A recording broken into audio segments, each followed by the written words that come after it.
Alrighty, 3 years later, here we are. We have the Mendini Euphonium that I reviewed 3 years ago, and you're going to be able to see some pictures of it, and you'll be able to see that the plating certainly has held up perfectly. No problems whatsoever. Another thing, obviously, you want your horn still to be able to play.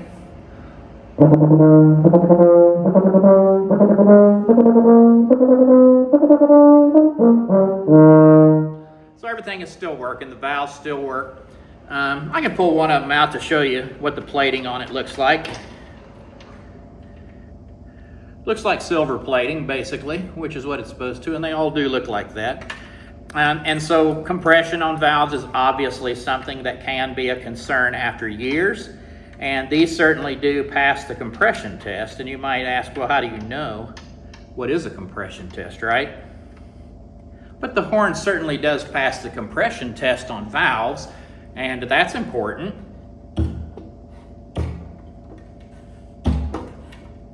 Don't ever do that. It's not good for your valves. However, for the purpose of showing you that these things hold up well, I wanted to do that.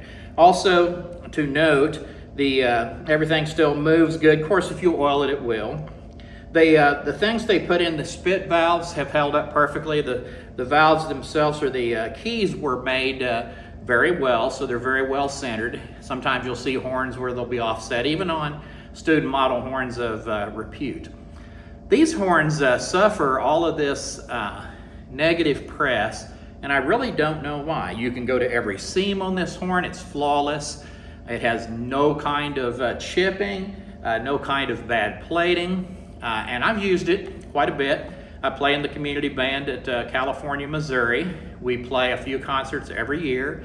We play in a few churches. We play some Thanksgiving and Christmas specials, and we play in some nursing homes. And so I've taken this thing, it's been out, it's been beat around, and yet it's really held up well.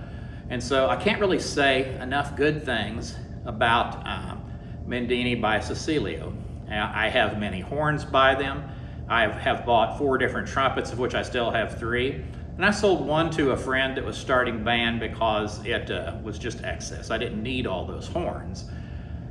I have a saxophone too. I have an alto and a tenor sax that are Mendini's. Both play very, very well. My clarinet plays well. My flute plays well. And so I have an entire collection of these Mendini by Cecilio and some Cecilio horns also. I have a couple of Cecilio trumpets that were made in the pre-Mendini era. And if you can get one of those, I would definitely recommend it. They're really, really top-notch horns.